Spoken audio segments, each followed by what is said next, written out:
as mutações, não estaríamos aqui. Elas ditam a vida e a morte e são responsáveis por uma das doenças mais temidas da nossa geração, o câncer.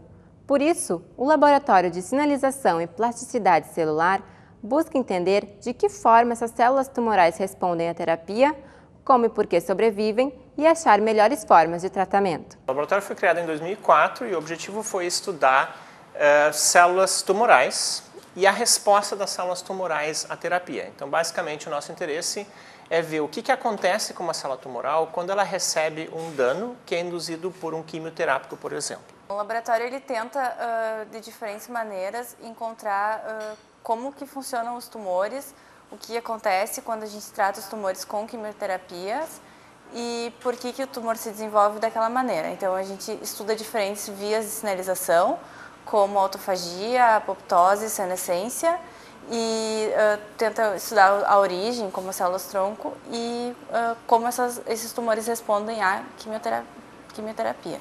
Nós temos diversas linhas de pesquisa, desde cultura de células de gliomas, que é um tumor cerebral, e também a gente tem cultivo de células de cultura primária derivada de pacientes, e cada aluno tem uma linha de pesquisa exclusiva dentro dessas, utilizando as mesmas células. Uns trabalham com autofagia, outros trabalham com senescência, então trabalham com vias de sinalização do tumor em diferentes formas. Os cursos de graduação que eu atuo como professor são Biologia, Biotecnologia e Biomedicina, que são também os alunos que trabalham no Laboratório como Iniciação Científica. 6 alunos desses cursos estão trabalhando no Laboratório como Iniciação Científica. E no mestrado e doutorado é o curso de Biologia Molecular e Celular, que é o curso de pós-graduação.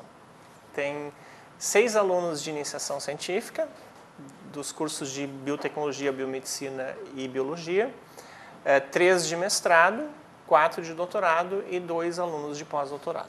Eu me formei em Biomedicina, aqui na URGS, e entrei no laboratório em 2006. E aí eu fiz minha iniciação científica, fiz o mestrado depois e terminei o doutorado há mais ou menos 2 meses atrás. Então eu terminei o doutorado aqui e agora estou no pós-doc no Hospital de Clínicas, mas eu fiz toda a minha formação aqui no laboratório. Eu sou formada em Biomedicina pela Fundação, pela UFSPA, e eu estou aqui no laboratório desde 2008. Aí eu fiz mestrado aqui na URGS, pelo programa de Biologia Celular e Molecular, e agora sou aluno de doutorado. Eu sou formado em bacharel em Biomedicina pela URGS, e eu entrei no laboratório em 2006 e estou até hoje. Eu sou bióloga, me formei aqui pela universidade, e eu estou no laboratório desde 2006, desde o meu primeiro semestre da graduação, e fiz meu mestrado e agora meu doutorado também. Então, os alunos têm, obviamente, diferentes envolvimentos no laboratório. Os alunos de iniciação científica, eles passam no laboratório em torno de 20 horas, então eles complementam as coisas que eles estão aprendendo na sua graduação. Eles vêm aqui começar a fazer projetos de pesquisa associados a alunos de mestrado e doutorado. Os alunos de mestrado e doutorado, obviamente, fazem o seu projeto de pesquisa aqui no laboratório, então eles desenvolvem pesquisa inédita, ou seja, que nunca foi feito antes, e que são usados para defender as suas dissertações de mestrado e suas teses de doutorado. Os alunos de pós-doutorado, eles geralmente trazem uma experiência do seu doutorado e continuam a fazer a pesquisa que eles faziam antes, integrado com o que a gente faz aqui. Então, eles são focados em somente fazer pesquisa. Diretamente, são 9 mais 9 que trabalham todo dia, que são profissionais do laboratório, mestrado, doutorado e pós-doc, mais os 6, então são 15 pessoas que trabalham no laboratório. Fora as colaborações, então eu oriento vários alunos e outros alunos que vêm trabalhar aqui em colaborações. Então, além desses 15 alunos que trabalham aqui diretamente ligados a mim, tem pelo menos outros 5 ou 6 que são alunos que eu oriento ou de colaborações que usam o laboratório. O trabalho, obviamente, é variado, ele vai desde preparar os meios de cultura, preparar os reagentes, cuidar das células. Ali a gente tem 2 salas de cultura, onde a gente mantém células crescendo. Então, células crescendo, eles precisam ter uma atenção bastante grande, são praticamente como filhos, todo dia eles precisam ser olhados, o meio de cultura precisa ser trocado. Quando essas células crescem muito, elas precisam ser passadas por uma outra placa. Planejar os experimentos, então precisa fazer um plano do que vai ser testado e executar esses experimentos, e depois analisar esses experimentos e, por fim, escrever o artigo, escrever a tese ou a dissertação para divulgar os resultados que foram obtidos no laboratório. O laboratório conta com pesquisas que buscam analisar diferentes mecanismos envolvidos no câncer, como morte celular, autofagia, senescência, células-tronco tumorais e reprogramação celular. A gente tem um projeto, que é o projeto que a Franciele depois vai falar com mais detalhes, que a gente faz cultura de pessoas com câncer. Então a gente tem uma colaboração com o Hospital São Lucas da PUC. Quando eles têm um paciente com tumor, eles nos avisam, a Franciele vai lá e coleta um pedaço pequeno de tecido, é um tecido que não seria utilizado para outra coisa. Ele é trazido para cá e a gente faz as culturas desses tumores aqui. O objetivo, nesse caso desse projeto, é tratar essas células desses tumores com quimioterápicos para ver quais seriam os quimioterápicos mais adequados para esse paciente. A gente espera que no futuro isso possa ser usado para selecionar o quimioterápico mais adequado para o paciente. A minha pesquisa, ela tenta englobar tudo isso. Eu trabalho com culturas primárias dos pacientes, então eu vou até o hospital, eu trago um pedaço de uma biópsia do tumor do paciente para o laboratório e eu mantenho as células vivas aqui no laboratório. Então, a partir disso, eu trato essas células com diferentes quimioterapias que os pacientes poderiam utilizar na clínica e a gente tenta ver, devido às características genéticas de cada um dos tumores, de como ele foi originado, se existe uma relação entre a sensibilidade a um tipo de tratamento ou outro, dependendo do tipo do tumor que ele é. Então, a gente tenta desenvolver um teste que no futuro ainda um pouco distante, ele possa ajudar o oncologista a direcionar a quimioterapia do paciente, a escolher entre todos os remédios que tem disponíveis hoje, qual seria o melhor para cada um dos pacientes. São todos pacientes que possuem um tumor no sistema nervoso central, um glioma. Então, esse tumor no cérebro, ele é ressecado por neurocirurgiões da PUC. Então, os médicos retiram o tumor do paciente para que o paciente tenha mais condições de sobreviver, que tenha uma sobrevida melhor. E uma porção desse tumor que seria descartada, como normalmente é depois de todas as cirurgias, é cedida pelo paciente para nós e é trazida para o laboratório, então, para fazer esses testes.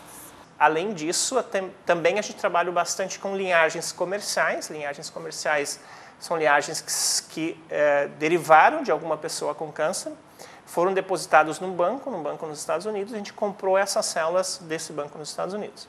Então, essas células crescem com muito mais facilidade, são muito mais fáceis de serem usadas, e elas representam uma característica bem definida de células tumorais que outros grupos já estudaram alguns outros aspectos. A gente está estudando um aspecto bastante específico dessas células. Então, a gente tem projetos tanto com linhagens quanto com essas culturas primárias de pacientes de fato.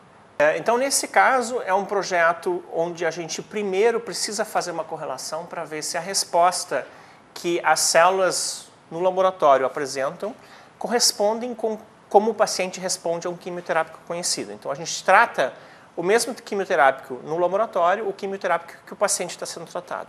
E a gente quer estabelecer se a resposta que as células têm é uma resposta similar à resposta do paciente.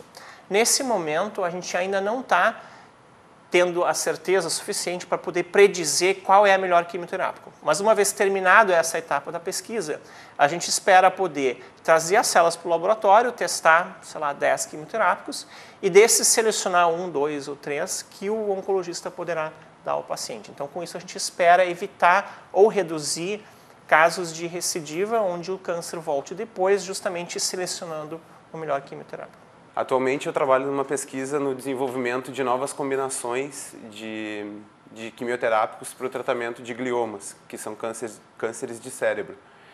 Então a gente combina diversas drogas de diversas maneiras na tentativa de achar uma melhor combinação para tratar esse tipo de tumor.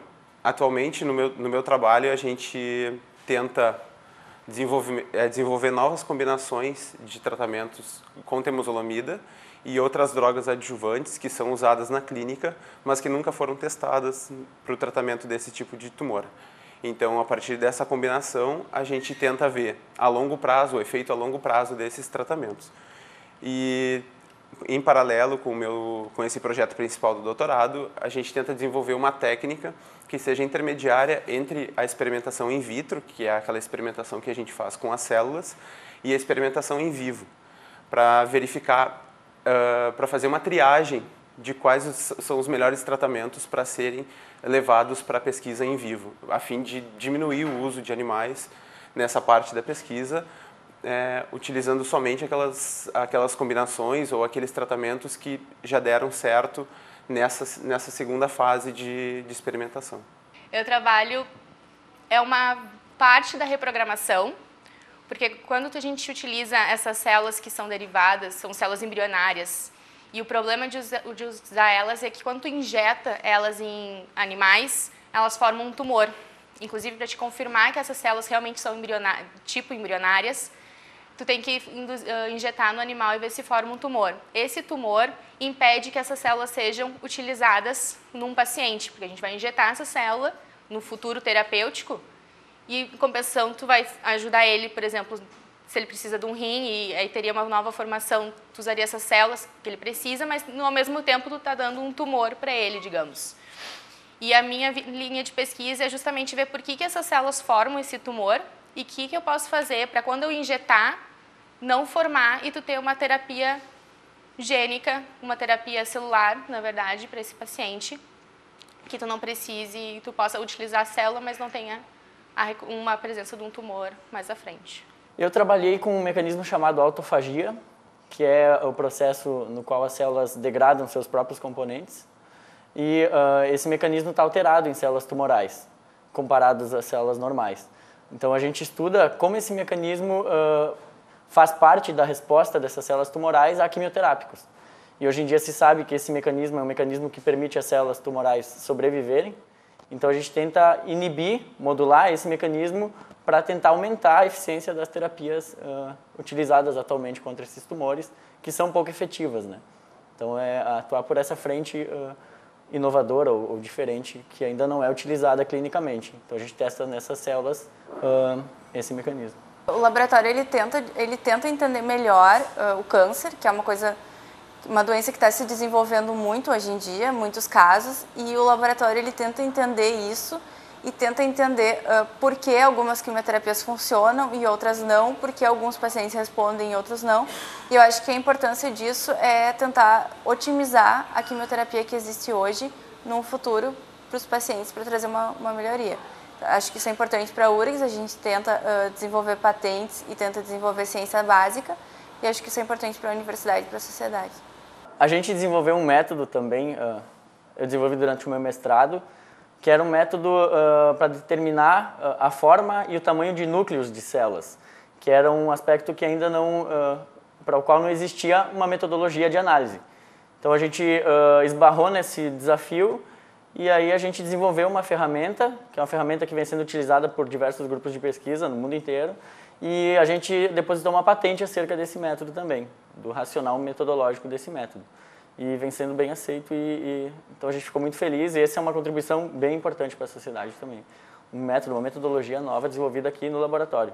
Assim como todos os laboratórios, a gente faz a pesquisa básica, então a importância é justamente essa pesquisa base, no nosso caso tumoral, então ver as vias de sinalização, como o tumor se comporta e tentar levar num futuro o paciente.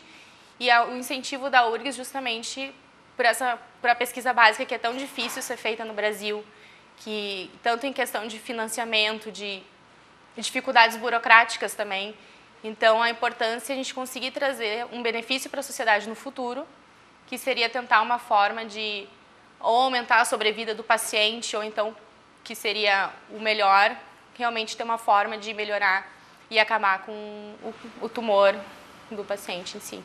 A gente, muitas vezes isso não é visto, não é enxergado pela sociedade, a importância da pesquisa científica, né, e do desenvolvimento dessas abordagens, mas quando a gente ou sai do país ou isso consegue ser passado para a sociedade e a sociedade nos dá um retorno, a gente sente que a gente consegue contribuir de diferentes maneiras, tanto na formação pessoal quanto na formação de conhecimento científico, né, de maneira bem importante. Então a gente tem, ao longo do desenvolvimento de um pesquisador ou de um aluno de pós-graduação, por exemplo, a gente desenvolve vários conceitos legais de responsabilidade, então isso tem um lado de formação de pessoas muito importante. E a contribuição científica é fundamental, né? O que a gente faz aqui é lido por um pesquisador americano que passa esse conhecimento adiante, aí um pesquisador europeu também lê essa nossa pesquisa, então é tudo muito integrado. Assim, a gente tem uma parte num todo, né? A gente é uma pequena parte do todo. Somada gera uma resposta legal. Para mais informações sobre o laboratório, acesse urgs.br/labsinal.